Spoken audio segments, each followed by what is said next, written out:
What is up, everybody? So what a great weekend. Started off on Friday evening with a photography show with bike friends and camera friends at the studio. Saturday afternoon, we had our channel meetup industrial gravel ride. And then on Sunday was the Otis Roubaix, the hill climb challenge in Akron. So starting here with this video, this is the channel meetup. The way we did it is I had like an hour where you could show up at the studio if you needed to get yourself ready, change, or just wanted to stop in and see the artwork we had on the walls or check out my little store, just hang out, have a conversation. STS Bikes was there and they brought their new bike, the Atlas, so people were able to check that out as well. And then we rolled here to Dirty River, where the next plan was, as long as you were there by a little after 4, this would be the place we'd roll from. We picked up a second half of the group here, so you could either park here where there's way more parking, or you could have been at the studio first. I had Otis, who owns Dirty River Bicycle Works, do a little introduction, talk a little bit about himself, talk about us and the bike ride and everything like that. He's better at talking to a group than I am. When I got to Dirty River and everyone started to assemble and I realized how big the group was, I was super happy, super impressed, and a little bit overwhelmed. Since we've been doing the channel meetup in this style, it has always been just kind of like, I don't know, 25, 30 people, and we're all able to ride together and talk. So I've never shared her out. I didn't really worry about having sweepers or anything like that because it just really wasn't necessary. Going forward, if the weather's this nice again, I'll know that there'll have to be like designated sweepers, and I'll probably share the route in case anybody did get sidetracked or has a mechanical and wasn't able to tell anyone. But yeah, it was just super impressive that so many people turned out, and I guess maybe I was just a little bit underprepared for it. I've never led a ride this big. I do feel even a little bad because I know there were people on this ride that I did not even get to talk to, and some people I didn't even get to meet. You know, like I said before, usually I was able to move through the group, hang out, and talk while we were riding, but then at least when we got to our food stop, it was easy to move around between a couple tables and hopefully meet everyone. This is just a big group, and then we also got to a crowded brewery where everyone kind of went to their own spots. You know, people did move around, but did chat with a ton of people. But some riders did their own thing. I know some people showed up and then just took off and got dinner somewhere else. I think some people went and decided to ride a little bit more. So yeah, and then people kind of filtered out since we were only 1.5 miles from the studio as they wanted to. But anyways, it was still a really cool ride, you know, about 20 miles. I wanted to keep it fairly simple. A couple of the longer industrial gravel sections we have in town. I did have a couple little bonus cuts in mind, but when I saw the size of the group, I was like, we better just stick to the more simple plan so we could keep it together. Even when we got up here to the tracks, we had lost some people, and I know Aaron was helping out and Ben was helping out, and there was a couple mechanicals, so we kind of did a little regrouping here. It's a good spot. There's this cool old train coal tower with some graffiti and just a big broad area where we could like recongregate. Yeah, I guess. Why not? And take off as a group again. GoPros will never show up, but this is a cheap little chunky climb here. Plus, you know, most people didn't know it was coming as we turned onto it. So it's fun to see how everyone dealt with it in a group. And sometimes you're the one who might be able to make it up, but someone puts a foot down in front of you, and that's just the way it goes.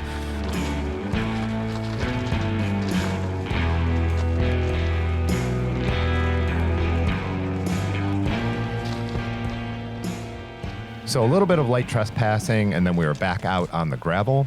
My favorite thing about doing events like this is that even though I don't always get to talk to everybody, it's the other connections that get made, whether it's been people who have been chatting online in the Discord about stuff and it's the first time they meet in real life, or just a conversation that starts about a bike and then leads to somewhere else.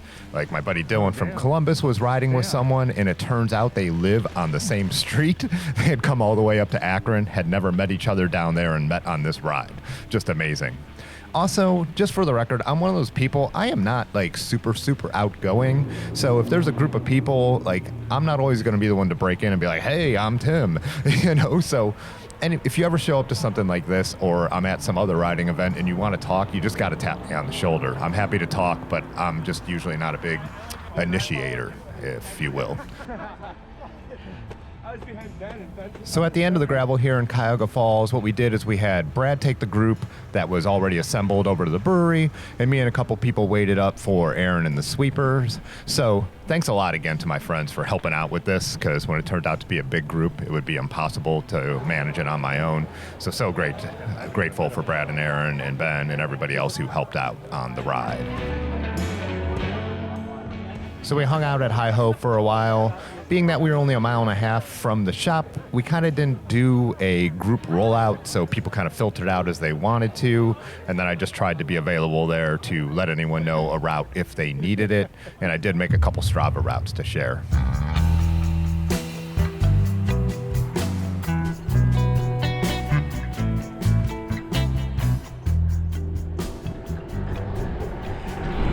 They told me last night you could get through. They better be right. Dave Geller, I'm talking to you. So the next morning was Dirty River Bicycle Works Otis Roubaix. This is a route that Otis puts together, and it tries to hit all the steepest and punchiest climbs in Akron. Well, sorry to everyone from the channel meetup that I sent back downtown the long way. I didn't know someone moved the gate.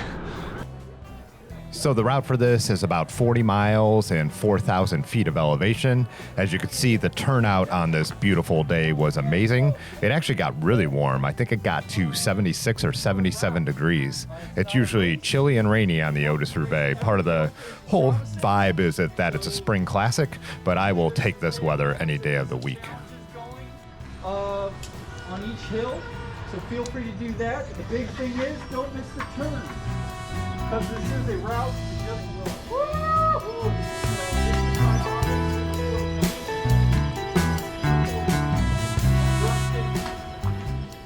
So I missed part of Otis's speech because I was trying to get the route loaded onto my Wahoo. For some reason, I don't know if it was just so many cell phones around, I couldn't get it to go at first. But this is a ride where you really need the route, or you really need to stick with someone who has it. Like the Tour of Flanders, a lot of parts you're climbing the same riverbank or the same hills from different angles and looping back on yourself. It's all over the place. It's also one of the things that makes this ride so much more challenging than the numbers will ever show. Rarely when you're bombing a hill do you get it run it all the way out and save that momentum anything. You might be hitting a stop sign, you might be hitting a traffic light like we do here. There's just lots of sharp turns. So the start, stop, or slow down, speed up nature of it makes the climbing even more challenging than, like I said, the numbers would show on Strava, which is linked below if you want to check it out.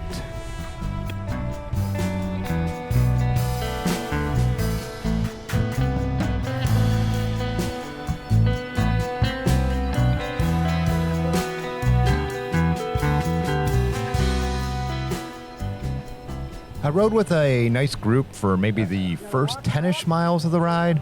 Then when we got into the hills of West Akron, I kind of got dropped from that group and found myself between two groups, so had a little bit of time in no man's land.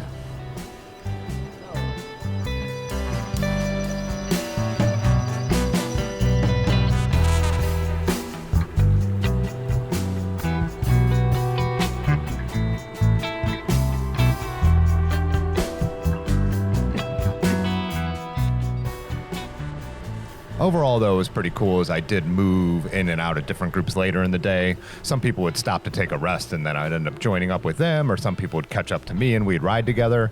I'm a pretty uneven rider. If I feel good, I ride a little faster. If I'm feeling tired, I ride a little slower. So that kind of put me into contact with a bunch of different people. Sometimes I was riding with my oldest friends. Sometimes I was riding with people I hadn't met yet. And so that just makes the whole day a lot more fun as well.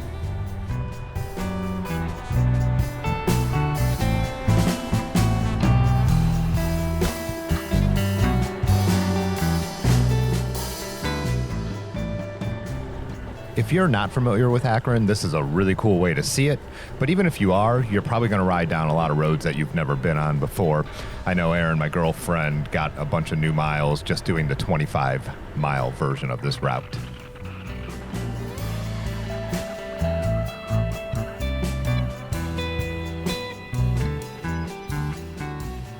I was telling a couple people from Pittsburgh I was riding with that Akron in a way is like a mini Pittsburgh because it has two river valleys, and that's kind of what you're constantly crossing in and out of.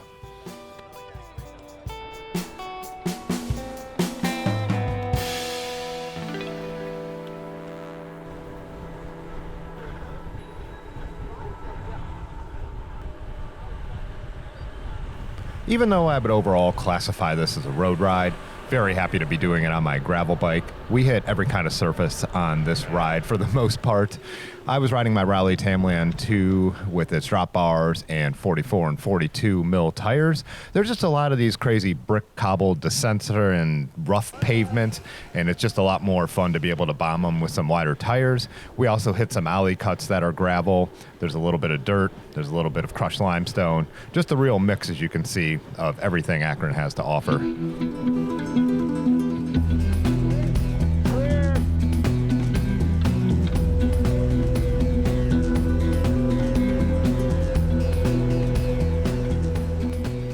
I had not actually ridden my drop bar gravel bike since the fall. It has been sitting upside down in the basement with flat tires. So on Saturday morning, I put sealant in and filled them up. I was hoping when I got up Sunday morning, they would still be holding, which they were. I lubed the chain and did like typical maintenance. When we were bombing down the first really steep hill and I was getting up to 30, 35 miles an hour, I'm like, I should have done a bigger safety check on this bike, made sure the quick releases were tight and all the kind of thing like that.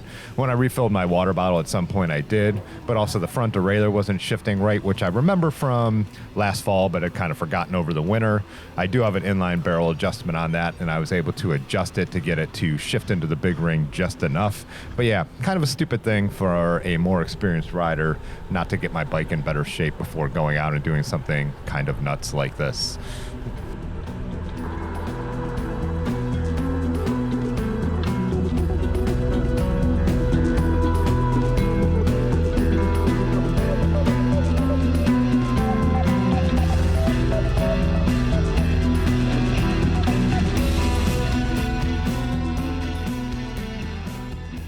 I was joking with Boris here, who was amazingly attempting this ride on a single speed, that I should get to skip this hill because I ride it, 4 or 5 days of the week. This is what gets me back to the studio, out of the valley, or from anywhere west or north in Akron.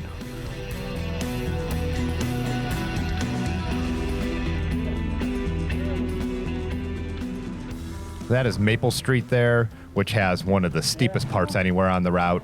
The hill just gets way steeper at the top. Here you can see where the new Dirty River Bicycle Works is going to be, and they had a little aid station with beer and water. I drank 2 Dixie cups of beer, which was kind of dumb because you could see in the background that's Cadillac Hill. That is overall the steepest hill on the route, and it is completely brutal cobbles. So yeah, we got Mike and Nathan throwing the cheese puffs at everybody, and Otis. So this is just after getting over Cadillac Hill.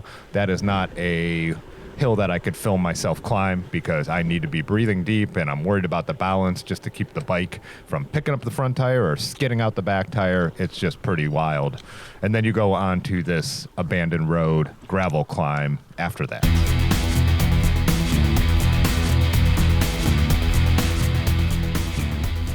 This was the first time I didn't mess up the route really at all. But also, I don't think I've ever turned into historic Glendale Cemetery here. I've always missed it, and then I talked to a number of people who also missed it on the route. I think there's a thing with Wahoos that they do really bad when the routes loop back on themselves. If you're just trying to follow the arrows, you really need to follow the cue sheets if you want to notice what's going on. Or not the cue sheet, but at the top when it tells you where you're turning. That's something that you don't do as much when you're following, a bike tour or something like that. But when you're looping around in Essen and all that stuff, it just becomes something that you have to pay a lot more attention to.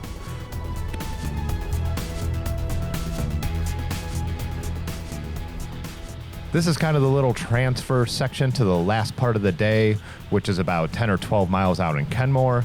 I always know there's about to be some brutal hills out here, and you have to convince yourself as you're heading this way that, no, I'm not going to quit now, because it would be so easy just to stop and head back to the brewery and not do this, last 10 miles and 1,000 feet of elevation.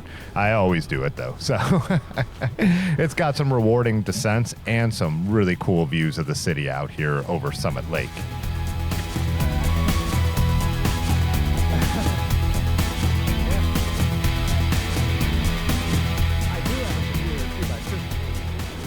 I actually fell in with a new group through Kenmore, which was pretty cool. It was a mix of old friends like Rusty here and some people I had never met before, a couple who did know the channel and everything. So it was a great way to finish the day.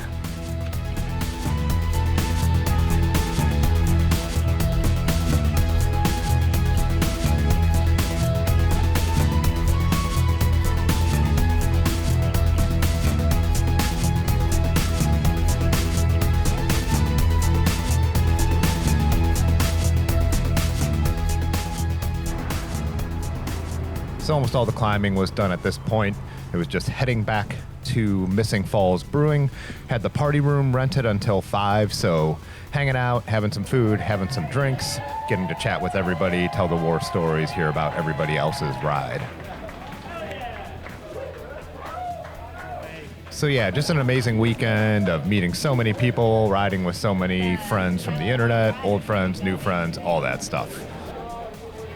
Also, you can just save your comment about you wish you knew about this ride.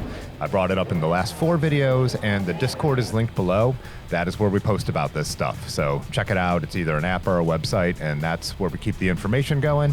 About 175 other people were able to figure it out. After me and Ben and Chris, we were going to go have a beer outside. The temperature had dropped. We were saying 10 degrees, but it must have been more like 20, 25 degrees. It was cold.